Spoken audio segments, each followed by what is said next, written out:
Hi and welcome to another Music Ally Focus with me, Music Ally's editor Joe Sparrow. And in this episode, we're joined by Dan Stein, aka DJ Fresh, and Declan McGlynn, who are both co-founders of Voice Swap, the AI-powered service that, as the name suggests, allows you to swap your singing voice for that of one of their chart-topping singers' voices. They chat to me about why they think producers, artists, and writers will want to use AI to transform their voices to sound like one of their featured artists. All that coming up in a minute. Now, each Music Ally Focus episode analyzes one meaningful music business story at a time. So this podcast is also going to be pretty quick. It should take about the same amount of time as David Rush could, hypothetically, slice 1,800 grapes in midair with a sword whilst balancing on an inflatable exercise ball. David sliced 59 grapes in 1 minute in 2021, proof perhaps that lockdown did make us all do some unusual things to pass the time. Now, talking of risky balancing acts, one of the difficulties that songwriters and songwriting producers face is using their own voice to sing lyrics on a track that is designed for somebody else to sing. Perhaps their own voice is not very good, or perhaps it's too difficult to picture another artist performing the demo. This was a problem that Dan Stein, as DJ Fresh, faced, and he and his founders are addressing this issue with the help of AI. They're allowing people to sing lyrics with the resulting output sounding like one of the singers whose voices the AI has been trained on. Dan and Declan chat to me about their technology and who will be interested in using it. And they also dig into some of the more complex concepts, like whether particular AI voices might become ubiquitous across pop music and whether AI like this will diminish or boost human creativity. Let's go across to Declan and Dan right now. So I'm very happy to welcome to the podcast Dan Stein and Declan McGlynn. Hello, both of you. Hello, hello. Hey. We've talked about AI in various ways on the podcast before and what sort of effects it's going to have on the industry and the people in it, but we're talking about a very specific use case here and how that will very specifically change the way people do things. But before we get into that, can you do some basic introductory stuff for us, please, and explain who you are and what you do at Voice Swap and what Voice Swap is, please? Yeah, so I'm Dan, also commonly known as DJ Fresh, and I am known for historically, I guess, being a figure in the drum and bass scene, having had the first number one drum and bass record and first number one dubstep record. I started a music community called Dogs on Acid back in the early 2000s. And I've also been involved in other music tech-related startups and music record labels and that kind of thing. My name's Declan McGlynn. I'm a music tech journalist and consultant. I've kind of been around the block since around 2007, working with the likes of Rolling Stone and DJ Mag, Resident Advisor, Water Music, Splice, Native Instruments, Google, etc., etc. Kind of just mostly in like the tech space, not so much the startup space, but more in like music creator tools, working with DAWs and synth manufacturers, DJ mixer manufacturers, Pioneer and stuff like that, covering the products that they're releasing, but also the culture and the shift that's happened across that time as like emerging tech changed the industries and the artist approach to the industry. And then what is Voice Swap? What's the nutshell sort of way of describing this, and why did you launch it? So Voice Swap is a tool that allows you to sing in somebody else's voice. And what makes Voice Swap different from other methods of achieving a similar result is that we have a royalty model that puts artists front and center. And we're very focused on quality and doing things ethically and setting a precedent for how AI can be used, in a positive way that benefits creators rather than stealing from them. Right. Okay. So can you give some examples then of how Voice Swap could be used or is being used, and who is it aimed at in the music industry ecosystem? So I'll give you a few examples. So probably the classic one is the one that I think drew me into dreaming up the idea to do this in the first place, with Nico, who's my co-founder, and Declan is also one of my co-founders now. and there's a bunch of us, and it's a really great team. So I have been writing music for years, and I've worked with the Pet Shop Boys, Ellie Goulding, Rita Ora, Diplo, lots of big artists over the years. And one of the things that I've always found really challenging is that I can't sing. And when I say I can't sing, that's an understatement. I mean, if you hear me singing, you would want to. I sound like a cat in distress. And yeah. I almost feel obliged to ask you to do some now for us to hear it, but I'm not going to do that. Maybe through a model, but definitely not my actual voice. But so it's always been a hindrance for me. It's almost like a disability. And that probably sounds kind of strong to anybody who isn't a writer or singer or producer. But when that is such a big part of your career, trying to get your ideas across to other people, it really is a problem. And I've had sessions where I've just about managed to get Gold Dust, literally my biggest track, over the line, and I'm sitting there singing it to Naomi Miss Dynamite like a diseased animal or whatever. She's looking at me, and she wants to go along with it because otherwise it's really awkward, and she has respect for my music and whatever. But it sounds so bad that it really, half the time, it just doesn't get over the line. So if I work with someone that doesn't know me very well, or maybe doesn't really know much about me, or doesn't really sort of think much of the stuff I've done in the past, they just literally won't listen. And I get people, like, you can see that they're like smiling. What the hell is this? Right. So it really sort of is that obviously we know that any kind of music creation is collaboration is incredibly important, and that connection is important. So it's sort of a barrier between actually communicating what you're trying to do and say. And this is just one use case for voice swap, but it's one that was very important to me and that has been really transformative in my music workflow, as much as I get to my music these days, which isn't very much, unfortunately. But it's definitely one of the main use cases, giving people that can't sing a voice. And I'll get back into that a little bit in a second, because there's some caveats to that. But so that's one use case, probably the most obvious one. The other one is being able to hear a demo of a song in the voice of the person that it's been created for. So imagine I'm working with Kylie Minogue or Rita Ora. And I've told Declan this story a few times, but there was one time where I had like a 20-minute window with Rita Ora and these producers, the Invisible Men, to try and record a 3.5-minute song that hadn't been finished yet. And then she turned up like 7 minutes late. So then we had like, whatever that is, my maths is terrible, not long enough. So now what we can do is we can create a model of Rita Ora's voice. It sounds identical to Rita, and her songwriters can sing their idea, and they can immediately play it to her through her voice. So it sounds almost identical to her singing the idea. And that's really useful for somebody who's busy, like Rita. Busy is probably an understatement. But because she can come in the studio. Maybe she's only got 20 minutes, so she only gets down a verse and half the chorus. But they can then fill in the gaps and create something that's compelling and convincing enough to be able to play to the A&R guys or the manager. Right. So it's really helpful in that it like you say, it's about communication of the concept to people who need to hear it in that way. Yeah. Well, what do artists say when they hear the clone of their own voices? They're usually mind blown by it. I mean, we had one demo that we did early on where we had a singer that we worked with called Aya Marah. He's worked with Calvin Harris, and she's an amazing songwriter, singer.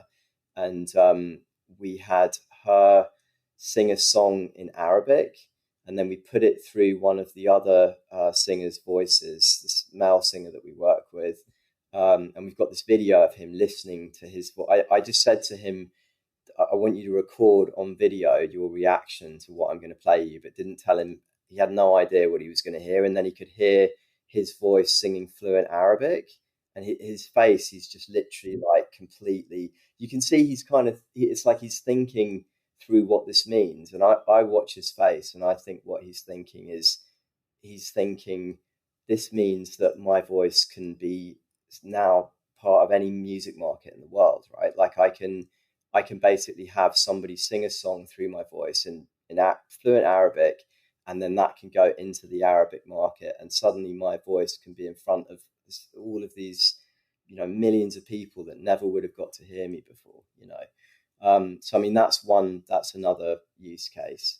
And I think, translation is a massive use case for AI in general that we've, lots of people think is a unquestionably positive use case, really, most of the time for AI. We're also launching a text-to-speech music service soon as well, which is about being able to help producers create their own custom samples, which is amazing. Because I mean, for me as a producer, I would, I hate to say this and probably shouldn't say it when anything that's recorded, but I have used samples in the past. Of course, they were cleared. But being able to, when you've got an idea in your head, I'd find years ago when I would sample, I'd be looking through films trying to find something that sounded like this idea that I had in my head. And now I can literally type that idea, pick this amazing voice that before I probably would have sampled off some record, the same person, and then have them speak the thing that I want them to say. And obviously the really important part of this is consent. And, the fact that these guys are compensated fairly, and they're brought into this platform, and it's fair and something that benefits the artists. I mean, there's obviously this sound, sort of sound design aspect of all of that stuff as well. So just being like a tool, like a vocoder, something else that producers and musicians can reach for in their toolbox, for inspiration. And another one is music catalog. So imagine you're a label, you've got all these songs. Now you can basically have all of your songs can be a new piece of work when it goes through somebody else's voice, and you can take a male voice and put that through a female model, and take the other way around. And even just that is amazing. I mean, songwriters who are wondering what this idea is going to sound like in the voice of the opposite sex, they can now hear that and play it to people. If things have moved very, very quickly in the AI space, so we've gone past perhaps where people were talking a few years ago and saying, oh, well, I'm concerned as a songwriter or a performer about what AI might do in terms of taking job opportunities away from me there. And you've just there explored a whole bunch of ways that actually, when you think about using a voice that is recognizable in multiple languages, and when you think about the globalization of the music industry and music, how actually it could expand the potential of earning for a particular artist. Other than the things you said, what sort of positive outcomes are there in perhaps a wider sense? That idea of having songs in a different language is really compelling, but what other sort of perhaps pathways can't people outside of voice swap perhaps can't see that things like this could do in terms of changing music or changing how we connect with it and consume it? I think so. The thing that I love most about what I'm seeing happen with the community that we're gradually building around voice swap is just the collaborative aspect of it. For example, Angie Brown, who's a legendary kind of house singer who's signed to voice swap, is really well known, and quite a lot of people, I mean, everyone knows her songs, and quite a lot of people know who she is. And I've known her for years, and I did a session with her in 2014, and it was the most amazing session.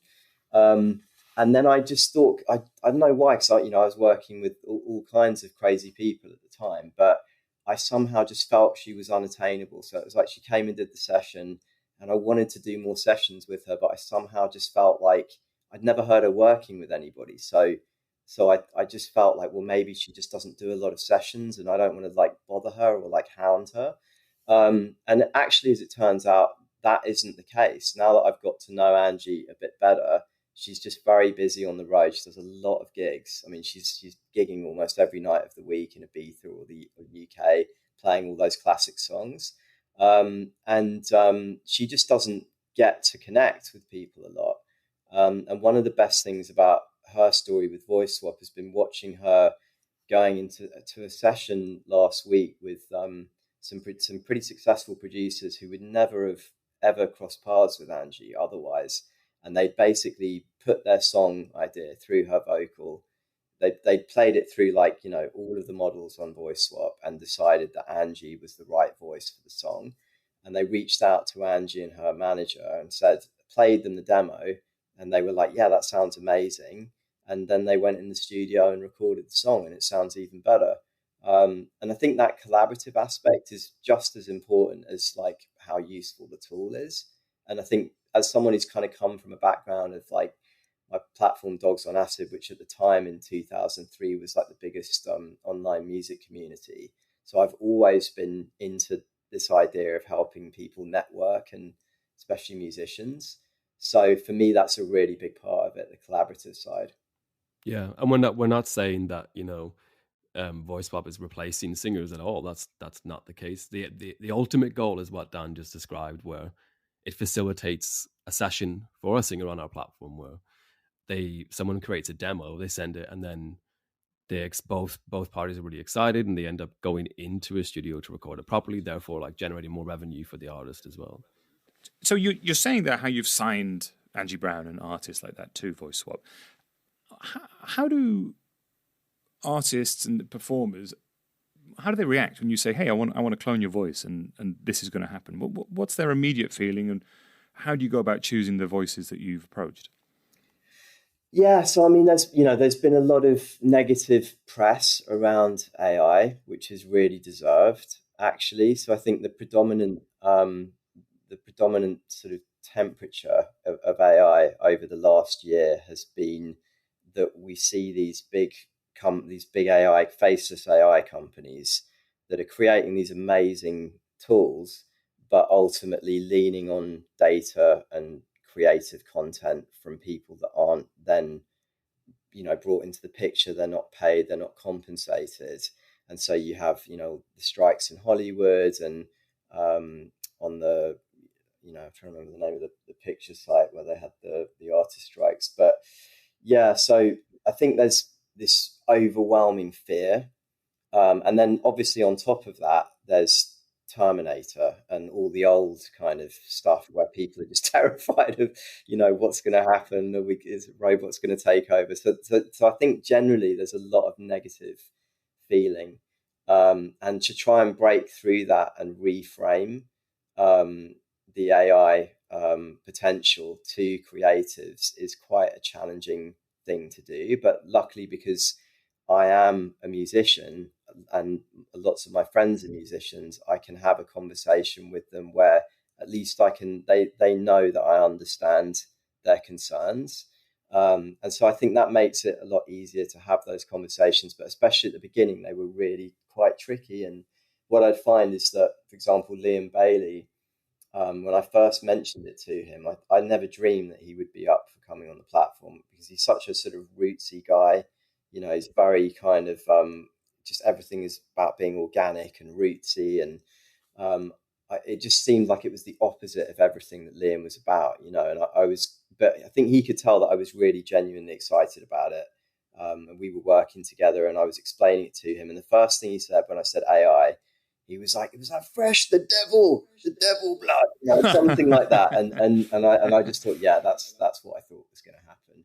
And then the next day he called me up. He's like, "Oh, I've been thinking about that conversation we had. I really want to do it with you. I really want to be part of this, because I could be basically the first artist in the world to legitimately license my voice for AI. And the way that you've described how I'm going to get paid and how fair the splits are just sounds like, where this needs to go."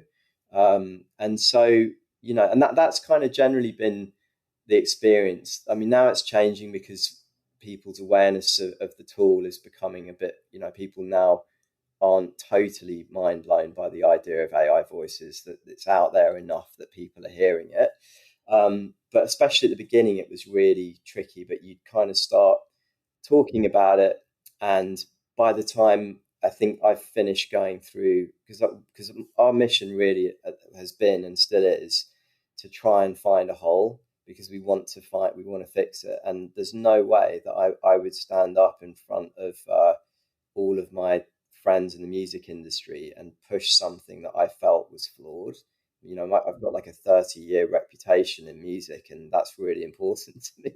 So the last thing that I want to do is be caught out with, you know, some scenario that we hadn't thought of that could be really devastating. And we're very honest with people about the fact that this is a new world. There are going to be cases where people misuse it. There are going to be a few horror stories, just like there were, you know, in every other form of technology and music that's ever been. There's always sampling horror stories and, you know, illegal uploads and all of these sorts of things.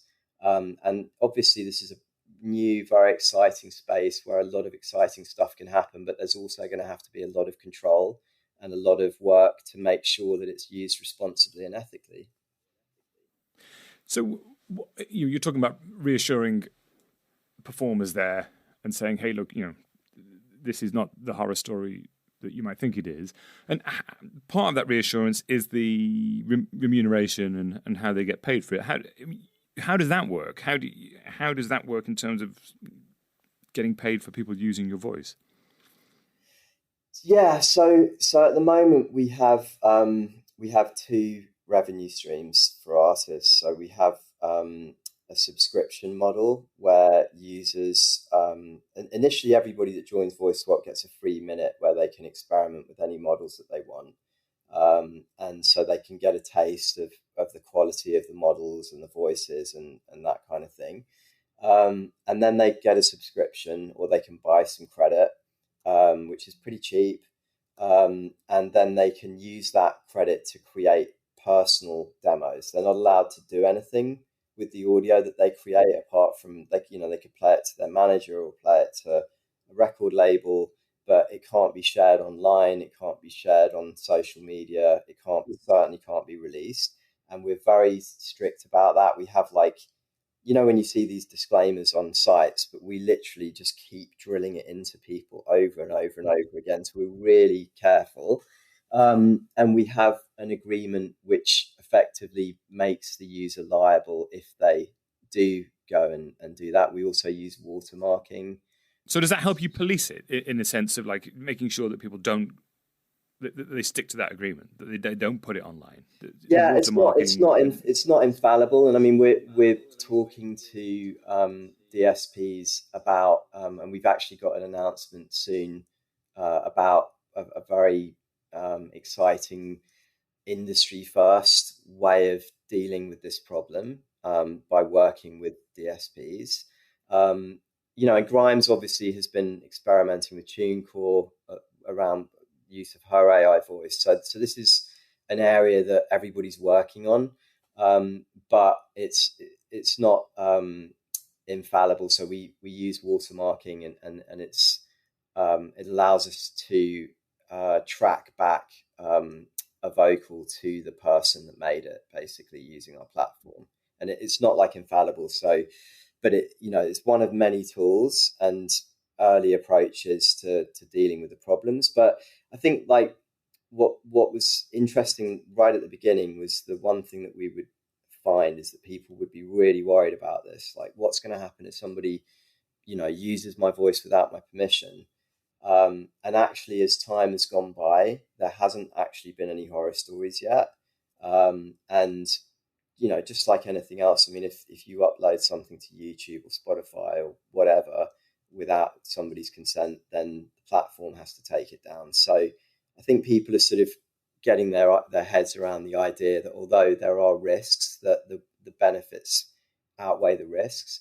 So going back to the revenue stream, so subscription, we pay the artist 50% of gross subscription revenue prorated down to that artist. So if, for example, somebody uses all their monthly credit on Angie Brown's model, and their monthly payment is £10 a month, then we literally pay Angie £5. If there are two models that they use equally, then we pay each of those models £2.50. And we cover all of our costs from our side, which we think is how things should work in this day and age, because compute costs are now at a place where you can't really justify an online website or platform taking the lion's share of the royalties, I don't think.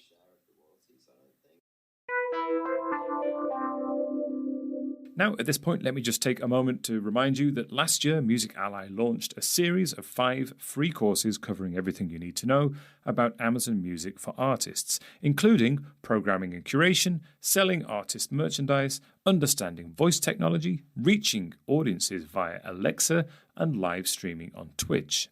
Supported by Amazon Music, these courses are all completely free to access, and now, thanks to Amazon's support, Music Ally is also able to offer complimentary certification to any individual or company that completes all 5 of the courses. So what have you got to lose? Nothing, that's what, because they're all free. So you can find a link to the Amazon Music for Artists series in our show notes beneath the podcast.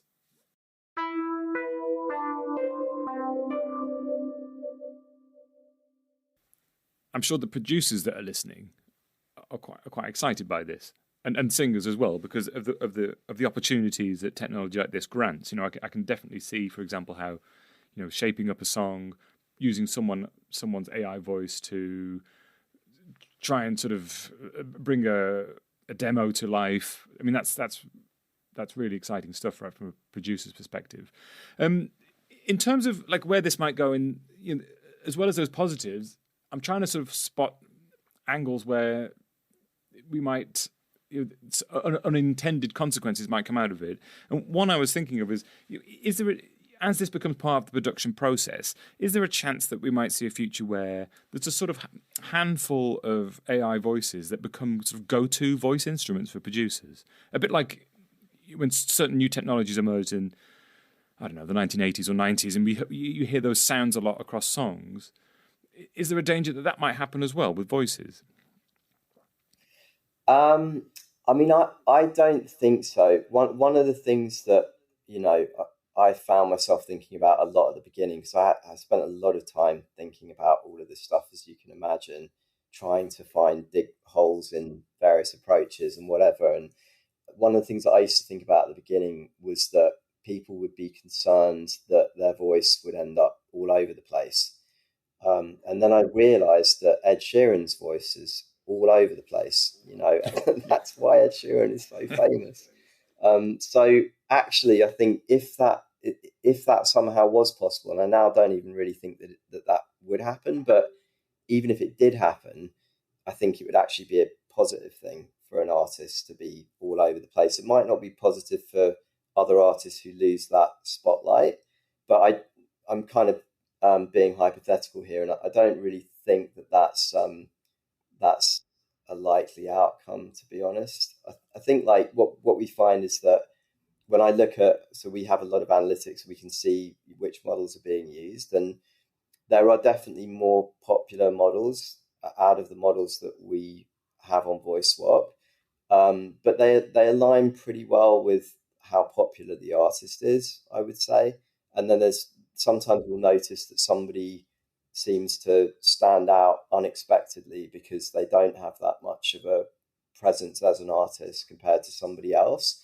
And then, you know, we get a lot of feedback from our users, and we have like a system where people can kind of thumbs up and thumbs down and leave comments. And it turns out generally that there is a specific reason why somebody is popular. It's because, like, for example, Dominique Young Unique is our kind of female rap voice, and she's the only female rap voice at the moment on VoiceSwap. So she gets a lot of people using her voice because they want a rap voice, you know. So I think, you know, just like anything, like any of these music technologies, like presets, even though, you know, you could say this model is this person, it's actually a big part of the voice of the person that you think of when you think of them is the performance, and the performance comes from the artist. So if I sing a demo, and I'm not doing loads of tremolo and vibrato and all the techniques that really amazing singers do, I can get something good out of Aya Mara's voice that sounds good enough to get my idea across, but it doesn't sound half as good as Aya doing it. And just like any tool, it's really about, you know, the person whose hands it's in. Yeah, I think also like it's worth pointing out just about in terms of like presets and like sample packs and stuff. Like, of course, there's like famous presets like the Korg M1 piano and stuff like this, and sample packs that are really popular, but they're like static. They are static sounds. Whereas the models, they react differently to every input. So like you and I, like Dan was saying, I could sing something, Joe, you could sing something, and Dan could sing exactly the same thing, but it will come out differently just because all of the like millions of data points that the models are trained on, it'll pick up on in our voices, like even like our accent and the way we breathe and stuff. So even if we sing an identical thing into the same model and we all use the same model, the output will always be slightly different. So it kind of creates like it's very different to like just like go into a synth, loading up a preset and pressing a key. It's where it's always going to be the same. It's like a very different outcome every time. Not very different. Yeah, I mean, in fact, if you take an a cappella and you put an a cappella through a model twice, it will sound different both times. The exact same a cappella. And then you consider how the producer puts that into their music and how they mix it and the effects they add, and they put their own stamp on that sound the same way they would a sample or preset anyway. So I know I kind of get what you're getting at, but I don't think you'd see the same thing where you hear a song on the radio and then the next song it's like they use the same model on voice swap. Do you know what I mean? Like it's a different, right. So it's more like playing an instrument in that sense, that like you can play the same guitar riff again a few times, but it's always a little bit different because of the sort of incalculable changes every time. Even if like we speaking of guitars, like if all three of us could play a guitar, if I play Jimi Hendrix's guitar with his actual original guitar and his amp, I'm not Jimi Hendrix. Do you know what I mean? I'm not approaching it in the same way. Even if I am as talented, which I'm not going to play it the same way because maybe I'm a bit tired, maybe I'm a bit hungover, maybe like you're bringing all of these human elements to the way that you approach playing and performing music in a way that AI cannot learn yet anyway. Well, I can't learn right now. We don't want it to learn that. That's the important part. That's what we're bringing to the table as kind of our storytelling as musicians and songwriters. And yes, voice swap is modeling the sound of a voice, but it's not modeling, as Dan said, the kind of performance, the breathing, the way you might enunciate a lyric, because it's like really important to you, that will make the listener connect in a way. Like these are the things that, if you think about, the intro to like Whitney Houston, I Will Always Love You, like the a cappella part, it's like no one can sing it like that because it's her. We could create a model of Whitney Houston, we could all sing it, but it won't be that because we're not Whitney Houston. Yeah, having said that, if we were to get Liam Bailey or Angie Brown to do an amazing, acting copy of Whitney singing the song and then put it through Whitney's model, it would sound pretty similar. So, and that's kind of one of the things that we're finding at the moment. Like when you take someone who can really sing amazingly and put them through somebody else's model, sometimes the person whose voice it is blown away by it because they're like, I don't even sing like that, because you're really hearing like the raw talent of somebody and not the actual sound of their voice. It's really, really crazy.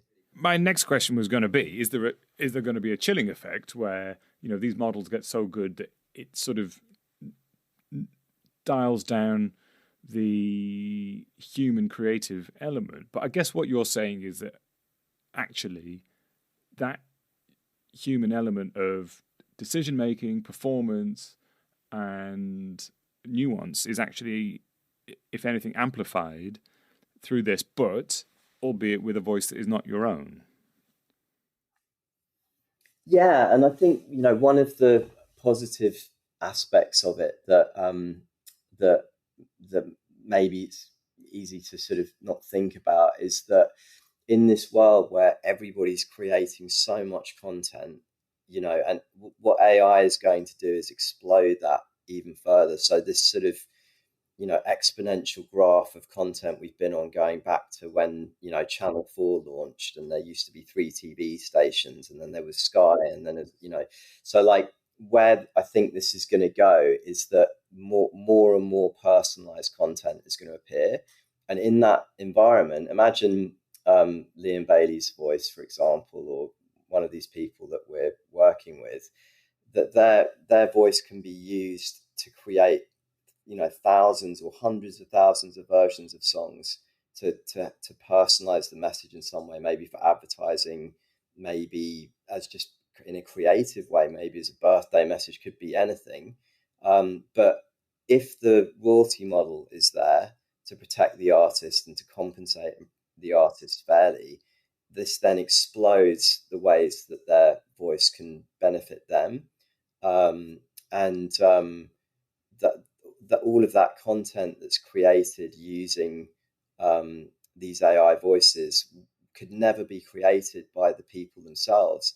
So we've got examples where, like, this girl Mylene Schuler, it's crazy story. So she left the music industry to have a family, and I've got this whole story in my past, something really similar. My dad died recently, and he had a similar thing where he was very successful. He had like a track that went to #3 in the charts back in the 70s, and then ended up doing something totally different because the singer in his band settled down, had a family. So they were kind of left without a singer. And that, you know, he always used to say, oh, you know, I feel like I lost the opportunity to have this music career. And Mylene was in the same situation where she's got this incredible voice, and her manager saw Voice Swap, and he reached out and said, you know, Mylene is amazing, but she's really dedicated to this family life that she's having now, and she just can't do sessions with people. And we think that Voice Swap could be a way to like keep her, you know, in the mix, people working with her virtually, working with her virtual voice. And so we put Mylene on the platform, and within 10 days we had Rob from Pendulum, Rob Swire, he'd written this incredible demo for one of the really big EDM stars, like a writing demo that he didn't want to put his voice on. And he called me up and was really excited about it, because now he was able to like create a female demo with his own voice that sounded exactly how he wanted it to be. Mylene was super excited because now she's working with Rob Swire, you know. So there's definitely a lot of positives, and yeah, as you say, there are some concerns, and it's really important that, you know, people that care about the music industry are working on this and listening to people's concerns. Out of interest, let's say you wanted to sample someone's voice and incorporate it into the system. How does that work? Do they have to go into the studio and sing something specific? How much audio do you need? How does that work? So there are platforms out there at the moment. They're not particularly, I would say, ethical, because they let people create models of Hitler's voice, and all kinds of crazy stuff is out there. And I mean, there's all kinds of crazy stuff out there, and generally it's very low quality. So our whole thing, you know, because obviously we're coming from the background of me being a music producer, and we've got Ben Jordan involved, who's a music producer, and lots of people that are from the music industry. So we're really about trying to create the highest quality models we can create. So we put a lot into training the models, and often we might need to retrain them 3, 4, 5 times over. I mean, it's almost like a continuous process, like improving the models. But in theory, if you had the perfect data at the beginning, and you trained it perfectly, you probably need about half an hour of singing, maybe a little bit more. Yeah. So, but obviously, it's kind of the secret sauce of like how we get our models sounding the way that we do. So then, looking ahead, then, you know, this is obviously a highly evolving space. Things move very, very quickly, and I'm sure Voice Swap is moving very, very quickly in terms of how it's developing its technology, but also sort of embedding itself into the industry, and as producers pick it up and use it. What if you look ahead, maybe like a year or two? What does success look like for you with Voice Swap, and how would you define that? Yeah, I mean, so one of the things that I've found myself saying quite a bit recently is that whatever happens with Voice Swap, I feel like all of us are aligned and excited about the idea that we can help to set a precedent here, because the model of the past in terms of streaming and royalties, as everybody knows, and this is like nobody's even really arguing about this aside from some of the DSPs, but that model is completely broken. And what's so important in this world that could be potentially scary, like we've said, is that we set the stall up right in the beginning. And so for us, one of the biggest things is just making sure that we create a model that has an impact on the music industry. Because if, say, like Universal and Sony, who may not own the AI rights to some of their artists, they may not actually own the underlying rights to their voices, so they're going to have to go and sign new deals. And we want to get to a place where people hear about what we're doing, and when those labels approach them and say, we want to, put your stuff on our platform, that the artist will go, well, VoiceSwap's paying 50% of streaming and 80% of licensing, so that's what we want from you. And that's kind of, I think for all of us, everyone that's involved in VoiceSwap there's quite a few kind of people that had some really cool sort of music industry stories and been around for a while. And I think the one thing we have in common is we're all at a point where we feel like what's more important than the money or any of that stuff is the legacy and doing something positive and trying to have like a positive impact. So it feels like a perfect opportunity for that. Changing the perception of AI and making people realize that there is a way of creating ethical AI models and that it should be required of AI companies to fairly compensate creators and put that at the forefront. We have conversations with AI companies that are creating text to music models, and we're hearing some companies now starting to take a leaf from that book and pay, license content, and there are problems with that. And what's really important is that we don't brush these problems under the carpet. It needs to be transparent. We need to work on these problems together and find the solutions. Yeah. All right. Well, look, I will obviously put links to VoiceSwap and some examples of the technology in action next to the podcast, and people listening can go and check it out for themselves and see it happening in front of them. And it is really impressive, and it will, for me as someone who's not a musician, it made me think about interesting things I could do with it, So I'll put those beneath the podcast for people to look at. One final question for you both, just to add musical context to all of this, after talking about technology and music for this time, is if both of you separately could pick one piece of music to listen to for the rest of your life, what would it be? One piece of music to listen to for the rest of your life. I can tell you what it wouldn't be for me. Okay. It would not be Gold Dust, that's for sure. If I hear that song one more time, I'm gonna, it's weird because it changed my life, but it's weird, like your own songs, you can just hear them too much. What would it be for me? I will put a link to that song beneath the podcast so people can judge for themselves. Yeah. What would it be for you, Dak? Oh man, what a question, real curveball. I think probably something by Prince, but I don't. Maybe If I Was Your Girlfriend. You could pick an album, I guess. Oh, yeah. You could pick an album if you really want. Sign of the Times, just playing on a loop forever. Why not? Yeah, it's a good choice. Yeah. Well, I'll put both of those songs. Dan, your Never Again song, and Declan, your Forever songs, next to the podcast. And Dan Stein and Declan McGlynn, thanks for joining us. Thank you.